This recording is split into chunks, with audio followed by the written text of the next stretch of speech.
할렐루야, 샬롬. 2월 16일입니다. 매일 성경 말씀 묵상 주님의 이름으로 시작합니다. 요한복음 6장 1절부터 15절의 말씀입니다. 그 후에 예수께서 디베라의 갈릴리 바다 건너편으로 가심에 큰 무리가 따르니 이는 병자들에게 행하시는 표적을 보았음이로라. 예수께서 산에 오르사 제자들과 함께 거기 앉으시니 마침 유대인의 명절인 유월절이 가까운지라. 예수께서 눈을 들어 큰 무리가 자기에게로 오는 것을 보시고 빌립에게 이르시되 우리가 어디서 떡을 사서 이 사람들을 먹이겠느냐 하시니, 이렇게 말씀하심은 친히 어떻게 하실지를 아시고 빌립을 시험하고자 하심이라. 빌립이 대답하되 각 사람으로 조금씩밖에 할지라도 200데나리온의 떡이 부족하리이다. 제자 중 하나 곧 시몬 베드로의 형제 안드레가 예수께 여짜오되 여기 한 아이가 있어 보리떡 5개와 물고기 2마리를 가지고 있나이다. 그러나 이것이 이 많은 사람에게 얼마나 되겠사옵나이까? 예수께서 이르시되 이 사람들로 앉게 하라 하시니 그곳에 잔디가 많은지라. 사람들이 앉으니 수가 5,000명쯤 되더라. 예수께서 떡을 가져 축사하신 후에 앉아있는 자들에게 나눠주시고 물고기도 그렇게 그들의 원대로 주시니라. 그들이 배부른 후에 예수께서 제자들에게 이르시되 남은 조각을 거두고 버리는 것이 없게 하라 하심으로, 이에 거두니 보리떡 5개로 먹고 남은 조각이 12바구니에 찼더라. 그 사람들이 예수께서 행하신 이 표적을 보고 말하되 이는 참으로 세상에 오실 그 선지자라 하더라. 그러므로 예수께서 그들이 와서 자기를 억지로 붙들어 임금으로 삼으려는 줄 아시고 다시 혼자 산으로 떠나가시니라. 아멘. 오늘 본문은 우리가 잘 알고 있는 소위 오병이어의 기적이라고 불리는 기적 이야기입니다. 이 오병이어의 기적 이야기는 사복음서에 모두 기록되어 있습니다. 자, 오늘 본문, 물고기 2마리, 떡 5마리로 풍성한 식탁을 만드신 기적 이야기 묵상하겠습니다. 첫 번째, 이 오병이어의 기적이라는 것은 있는 것을 통해서 일어났다는 거예요. 오병이어의 기적은 있는 것을 통해서 일어난다. 자, 갈릴리 베세다의 들판에서 오병이어의 기적이 일어났어요. 이 오병이어의 기적은 4개의 복음서가 모두 기록하고 있는 기적 이야기입니다. 예수님은 이 기적을 통해서 이것을 말씀하고 싶었던 거예요. 나는 생명의 떡이다. 사람을 살리는 생명의 떡. 이것을 말씀하고 싶었던 것입니다. 구약 이스라엘 백성들이 광야에서 만나를 먹고 살았듯이 생명의 떡이신 예수님이 이제 사람을 살리는 거예요. 영적으로. 자, 구약의 만나는 먹고 또 먹어야 되는 거예요. 그런데 이 생명의 떡은 한 번 먹으면 영원한 떡이 되는 거예요. 자, 보리떡 5개와 물고기 2마리에서 끊임없이 먹을 양식이 공급됐던 것처럼 예수님 주시는 이 생명의 떡, 예수님 당신으로 표현된 이 생명의 떡을 먹으면 영원한 떡, 영원한 생명을 우리가 얻는 것입니다. 베세다 광야에는 장정만 5,000명이나 되는 사람들이 몰려왔어요. 예수님의 설교를 들었습니다. 자, 그런데 저녁이 된 거예요. 제자들 마음속에 은근히 걱정이 시작됩니다. 자, 그래서 예수님께 이렇게 말했어요. 권해드렸어요. 마가복음 14장 15절에 보니까 예수님, 여기는 빈들이에요. 때도 이미 저물었어요. 이 무리들을 이제 보내서 마을에 들어가 먹을 것을 사 먹으라고 하세요. 자, 그러자 뜻밖에도 예수님이 빌립에게 이렇게 말씀하십니다. 갈 곳 없어. 너희가 먹을 것을 주면 되지 않니? 제자들은 상당히 당황했을 거예요. 제자들에게 그럴 만한 능력이 없었기 때문입니다. 아니, 사람들에게 나눠줄 음식은 고사하고 자기들이 먹을 음식조차 없는 그런 제자들이었어요. 당황하는 제자들 중에 빌립을 향해서 예수님이 이렇게 말씀하십니다. 빌립아, 우리가 어디서 떡을 사서 이 사람들을 먹였으면 좋겠니? 빌립이 대답합니다. 각 사람으로부터 조금씩 받게 할지라도 200데나리온의 떡이 부족할 것입니다. 자, 200데나리온의 돈도 없을 뿐더러 있다고 해도 빈들이니 살 수도 없다, 이런 뜻이에요.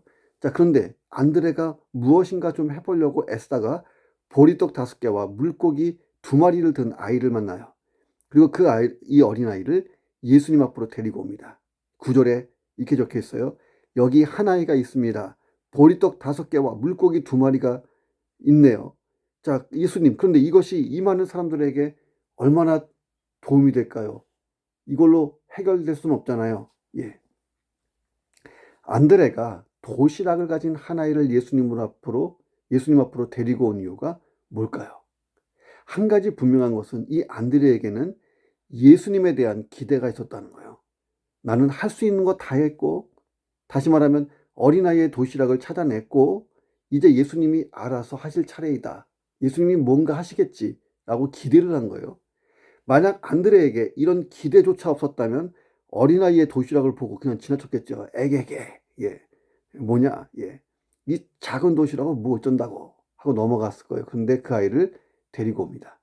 자, 오병이어의 기적이라는 것이 바로 이 지점에서 시작된 거예요. 오병이어 기적의 첫 번째 특징이 뭐냐면 있는 것에서 이 기적이 시작됐다는 거예요. 5천 명의 군중 가운데 어린이가 가진 오병이어가 전부였던 것 같습니다. 자, 그런데 그 작은 도시락이 기적의 원동력이 됐다는 거예요. 똑같은 사건을 기록한 마태복음 6장 38절에 보면 예수님이 제자들에게 이렇게 물어보십니다. 너희에게 떡 몇 개가 있는지 가서 보라. 자, 제자들이 여기저기 다니면서 떡이 있나 없나 사람들에게 물어보기도 하고 체크해 보기도 합니다. 떡 5개와 물고기 2마리가 있습니다. 라고 보고를 했어요. 예수님은 하늘로부터 떡이 셀 수 없이 떨어지게 하여 모인 사람들을 배불리 먹일 수 있었어요. 구약에서 만나가 내리듯이 그냥 하늘에서 그냥 아예 떡이 쏟아져 내리면 좋잖아요. 자, 그런데 예수님은 현재 가지고 있는 것에서 출발해서 이 기적을 베푸셨다는 거예요. 그 예수님이 동일한 질문을 오늘도 우리에게 던지신다는 것입니다. 형원아, 조목사, 너가 지금 가지고 있는 게 뭐냐? 그것 좀 가지고 오너라. 그런데 종종 우리는 이런 생각을 해요. 주님, 제가 현재 가진 게 좀 없어요. 장차 잘 준비해서 가져갈게요. 자, 그런데 주님은 현재 있는 모습 그대로 그것을 그냥 들고 오라고 말씀하십니다. 이 오병이어의 기적은 인간의 상식을 송두리째 깨뜨리는 것이었어요. 우리가 본문에서 결코 놓치면 안 되는 중요한 구절이 있습니다.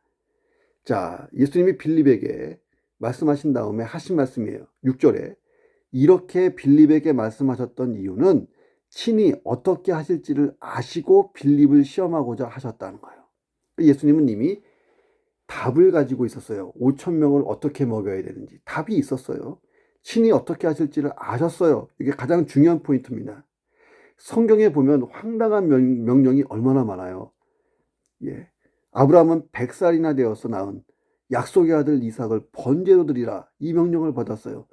엘리야는요, 사르밧 가부에게 마지막 남은 지극히 작은 소량인 기름과 가루로 떡을 만들어 바치라는 명령을 합니다. 이 양식은 가부가 아들에게 줄 수 있는 마지막 음식이었어요. 가부는 이 음식을 아들과 함께 먹고 죽으려고 했어요. 그런데 그 떡을 달라고 친구합니다. 예수님이 진흙으로 침을 이겨서 맹인에게 발라주시고 실로암에 가서 씻어라 이렇게 명령했어요. 자, 그런데 이런 황당한 명령 뒤에 답이 이미 있었어요. 친히 어떻게 하실 줄을 주님은 이미 알고 있었다는 거예요. 자, 오늘 내가 가진 게 뭐예요? 내가 가진 재능, 나의 어떤 환경, 재산, 뭐 나의 뭐 여러 가지 기타 등등 내가 가진 게 뭔가? 우리 가족이 가진 게 뭔가? 우리 동탄 지구촌 교회가 가지고 있는 게 뭘까? 여러분 작다고 여겨지십니까? 실망되세요? 자, 그런데 오병이어의 기적이 이 작은 것, 있는 것에서 시작됐다는 거예요. 크고 작고 이게 중요한 게 아니고 하나님께 기대하는 믿음이 있어야 돼요. 안드레처럼 기대하는 믿음. 자, 나 가진 것, 나 있는 이 형편에서부터 기적을 일으켜 나가시는, 풍성하게 만들어 가시는 그 주님을 기대하는 그 믿음. 그 믿음으로 다시 내 인생 이렇게 세우시기를 주님의 이름으로 축원합니다. 두 번째, 오병이어의 기적은 감사와 함께 일어났다는 거예요. 예수님은 어린아이의 도시락이었던 떡과 고기를 손에 들고 감사 기도를 드리십니다. 11절에 보니까 축사하셨다. 이 축사는 감사 기도예요. 이런 거예요. 한 가정에 아버지가 가족들과 함께 식탁에 둘러앉아요. 그 음식을 놓고 감사 기도를 드리는 모습과 똑같습니다. 자, 그런데 5천 명이 넘는 사람들의 식사를 위해 준비된 게 뭐예요? 떡 5개와 물고기 2마리예요. 충분한 식사가 준비되지 않았습니다. 자, 그런데 예수님은 통상적인 감사 기도를 드렸어요. 오늘도 이러한 양식을 주신 하나님 감사합니다. 자, 이 장면을 한번 보세요. 이 장면만 놓고 보면 한편의 코미디 같잖아요. 자, 그러나 그날에 떡과 고기가 부족하지 않고 오히려 남아서 12바구니에 가득 찬 기적이 일어났어요. 예수님은 물고기 2마리와 보리떡 5개를 제공한 어린아이를 축복하셨고 그 자리에서 그대로 기적을 베풀어 배고픈 사람을 먹일 수 있었어요. 자, 그런데 예수님이 먼저 뭘 했습니까? 하나님께 감사의 기도를 드렸어요. 그 이유가 뭡니까? 작은 것일지라도 하나님께 감사하는 그 자리에서 기적이 일어난다는 것을 가르치신 거예요. 예수님의 감사는 작은 것을 앞에 두고 감사하는 거예요. 작지만 하나님이 채우실 거니까. 이것은 상황이나 조건과 무관한 그런 감사예요. 상황과 조건에 따라 감사할 수 있는 것은요, 믿음이 없이도 가능하죠. 그런데 상황이나 조건에 관계없이 항상 감사할 수 있는 것은 오직 믿음으로만 가능한 거예요. 구약 선지자 하박국의 고백을 들어보세요. 하박국 3장 17절 18절. 비록 무화과나무가 무성하지 못하고 포도나무에 열매가 없으며 감람나무에 소출이 없으며 밭에 먹을 것이 없으며 우리의 양이 없으며 외양간에 소가 없을지라도 나는 여호와로 말미암아 즐거워하며 나의 구원의 하나님으로 말미암아 기뻐하리로다. 자, 그래서 감사합니다가 아니고 그럼에도 불구하고 감사하겠습니다. 이 기도는요, 오직 하나님만 바라볼 때 드리는 감사 기도예요. 하박국은 장차 조국이 멸망하고 황폐화되며 초토화돼서 먹을 것도 없고 많은 사람이 피 흘리고 죽고 처참한 바벨론 침략을 예고받았어요. 그럼에도 불구하고 하나님께 감사하겠다고 합니다. 왜? 하나님을 믿기 때문에. 어떤 상황 속에서도 나의 구원은 하나님께 있기 때문에, 구원을 일으키실 하나님을 믿기 때문에 즐거워한다. 의인은 믿음으로 말미암아 살 것이기 때문에 나는 그런 날이 온다 할지라도 즐거워하고 기뻐한다라고 고백했던 거예요. 진정한 감사는 발견하는 거예요. 아주 평범하고 사소한 일에 깃들어 있는 하나님의 은혜를 찾고 발견하는 것입니다. 지금 가진 것이 없어요? 앞으로 넉넉히 주실 하나님을 기대하고 미리 감사하는 거예요. 지금 된 게 하나도 없어요? 앞으로 이루어 주실 하나님을 기대하면서 감사하는 거예요. 지금 어려움 중에 있습니까? 이 어려움을 통해서 나를 새롭게 하시고 풍성하게 하실 하나님을 기대하며 감사하는 거예요. 감사는 기적을 만들어가는 통로예요. 자, 내가 할 수 있는 감사가 무엇입니까? 어린아이의 떡 5개와 물고기 2마리를 놓고 5천 명이 식사할 것을 기대하시면서 감사의 기도, 이러한 양식을 주신 하나님께 감사의 기도를 드렸던 예수님의 모습을 보십시오. 자, 작은 것부터 감사하며 그 감사가 기적을 일으키는 통로가 되기를 주님의 이름으로 축원합니다. 마지막 3번째, 이 오병이어의 기적은요, 나누어 줄 때 더 풍성하게 일어났어요. 예수님께서 오병이어 들고 축사하셨을 때 그게 갑자기 불어서 산더미처럼 쌓였나요? 성경은 그렇게 기록하지 않습니다. 축사가 끝났어요. 감사기도가 끝났는데 여전히 오병이어 그대로예요. 떡 5개, 물고기 2마리. 자, 그런데 예수님이 제자들에게 나눠줬어요. 그리고 제자들이 군중들에게 나눠줬어요. 군중들이 옆에 있는 사람에게 나눠줍니다. 패스. 기적이 일어난 거예요. 나누어 주는데 계속 불어나요. 끊임없이 공급됩니다. 이 기적은 나눔과 함께 일어났다는 거예요. 요한복음 6장의 핵심이 뭡니까? 생명의 떡이신 예수님을 증거하기 위해서 이 표적을 예수님이 행하신 거예요. 예수님이 나는 생명의 떡이다, 이것을 증명하시기 위하여 오병이어의 기적을 일으키신 거예요. 자, 구약에 이스라엘 백성들이 광야에서 만나를 먹고 생존했죠. 그런데 굶지 않으려면 매일같이 그 만나를 먹었어야 돼요. 그렇잖아요. 예수님께서 오병이어의 기적을 빡 일으키니까 유대인들이 열광했어요. 구약 성경에 나오는 만나의 기적이 갑자기 생각났어요. 야, 이제 우리 걱정할 필요 없어. 이 예수만 따라다니면 배불리 먹을 수 있네. 맞는 말이에요. 자, 그런데 예수님이 이 오병이어의 기적을 영적인 교훈과 연결했어요. 내가 생명의 떡이라는 거예요. 그러니까 너희들이 나를 먹어야 산다. 자, 이 말을 이해하지 못한 사람들이 이렇게 얘기해요. 아니, 우리가 어떻게 사람 고기를 먹습니까? 인육을 먹습니까? 갸우뚱. 자, 예수님이 당신 스스로를 가리켜서 나는 하늘에서 내려온 생명의 떡이다. 예. 너희 조상들은 광야에서 만나를 먹고 살았지. 그런데 그 조상들은 그 만나를 먹고 살았지만 지금 어떻게 됐어? 다 죽었지 않니? 그런데 나를 먹는 자는 영원히 살 것이야. 야, 이게 이해되려면 얼마나 우리만큼의 영적 수준이 있어야 되는 거잖아요. 자, 예수님의 부모와 고향을 아는 유대인들, 예수님을 인간으로만 알았던 그들이 갸우뚱합니다. 예수님은요, 생명의 떡이에요. 구약의 이스라엘이 만나만 의지하고 살았던 것처럼 우리가 생명의 떡이신 예수를 의지하고 사는 거예요.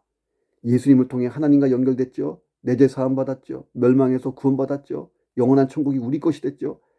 그 예수님은 우리를 위해 십자가에서 당신의 몸을 찢으셨어요. 그 찢어진 살과 흘러내린 피로 우리가 구원받은 거예요. 누구든지 예수님을 개인의 구주로 믿으면 영원한 생명을 얻는 것입니다. 예수님은 이 보리떡이 나누어지는 그 현장을 보면서 십자가에서 자기 몸을 찢겨질 당신의 몸을 생각했을 거예요. 그리고 제자들을 시작으로 이 생명의 떡이 온 세상에 전달되는 것, 영혼이 구원받고 살아나는 것들을 미리 보셨을 것입니다. 오병이어는 그렇게 우리가 영적으로 볼 수 있어야 돼요. 내가 생명의 떡이신 예수님을 먹음으로, 다시 말하면 예수님을 나의 구주와 주님으로 믿음으로 영생을 얻었어요. 자, 그런데 이 영생, 이 생명을 이웃들에게도 나눠줘야 되죠. 자, 그래서 예수님처럼 우리가 사는 거예요. 예. 자, 그러기 위해서 우리가 예수님의 나눔을 깊이 묵상하는 것입니다. 테레사 효과라는 게 있어요. 1998년 미국 하버드 대학교 의과대학에서 시행한 연구예요. 마더 테레사처럼 남을 위해 봉사활동을 하거나 선한 일을 눈으로 보기만 해도 인체의 면역 기능이 향상된다는 거예요. 일명 슈바이처 효과라고도 합니다. 자, 한 그룹의 학생들을 만들고 그들은 돈을 받는 노동을 하게 했어요. 또 한 그룹의 학생들은 아무런 대가가 따르지 않는 봉사활동을 참여하게 했습니다. 연구진들은 노동을 마친 뒤에 두 그룹의 체내 면역 기능 변화를 검사했습니다. 그 결과 돈 받고 노동을 한 이 학생들보다 봉사활동에 참여한 학생들에게서 나쁜 병균을 물리치는 항생체가 나타나고 면역 기능이 높아지는 것을 발견하게 됩니다. 내가 직접 봉사를 하는 것도 이 기능을 살리는 역할을 하고 좋은 것이 몸에서 나오지만 마더 테레사와 같은 사람들이 행하고 있는 선한 일을 생각하거나 영화로 보기만 해도 신체 내에서 바이러스와 싸우는 면역물질 IgA가 증가한다는 거예요. 자, 이 실험에서 사람들에게 테레사 수녀의 일대기를 보여준 영상, 이 영상물을 보게 했어요. 그리고 영상이 끝난 다음에 침과 땀과 같은 타액에서 항생체인 IgA를 측정하였는데 50% 이상 증가했다는 거예요. 이 항생체는 나쁜 병균, 나쁜 세포를 물리치는 항생체예요. 그렇다면 우리가 십자가 위에서 모든 사람을 위해 자기 몸을 희생하신 예수님을 진지하게 생각해 보면 어떤 결과가 날까요? 야, 면역력을 높이려고 이런저런 건강식품 안 먹어도 되는 거예요. 예수님을 진지하게 묵상하고 그리고 예수의 삶을 우리가 실천할 수 있다면 나도 예수님처럼 예수님이 자기 몸과 자기의 피를 나눠주신 것처럼 내 것을 영적인 것, 육적인 것들을 사람들에게 공급해 줄 수 있고 나눠줄 수 있다면 내가 예수처럼 할 수 있다면 내 삶이 나눔의 기적으로 가득 차고 나의 면역력은 엄청 높아지겠죠. 그런 인생을 한번 살아보시기를 주의 이름으로 축원합니다. 오병이어의 기적, 나누면서 시작된 것입니다. 기도합니다. 하나님, 오늘 나의 삶에도 오병이어의 기적이 일어나기를 기도합니다. 내가 가지고 있는 것, 이 작은 것에서부터 시작해서 역사를 일으키시는 하나님, 하나님을 기대하게 하여 주옵소서. 창조주 하나님, 세상을 주관하시고 지금도 운영하신 하나님, 나를 만드셨고 나를 지으셨고 내 환경 다 아시는 하나님, 모든 것의 주권자 하나님, 내가 가진 작은 것에서부터 기적을 베푸실 그 하나님, 우리가 믿음을 가지고 나갈 수 있도록 역사해 주옵소서. 어떤 상황에서도 먼저 감사하고 그렇게 될 것으로 믿고, 하나님, 환경과 처지를 보고 원망하고 좌절하는 것이 아니라 기대하고 소망하는 믿음으로 일어서게 도와 주옵소서. 나를 채우고 내가 예수로 가득 찼다면, 주의 은혜로 가득 찼다면 이제 그 예수를 나눠주고 내 안에 있는 은혜를 나눠주고 하는 나눔의 삶을 살면서 내가 오병이어의 기적을 내 가정과 이웃과 세상에 펼치는, 일으키는 그런 능력 있는 그리스도인으로 살게 도와 주옵소서. 존귀하신 예수 그리스도의 이름으로 기도합니다. 아멘. 한 주간 승리하십시오.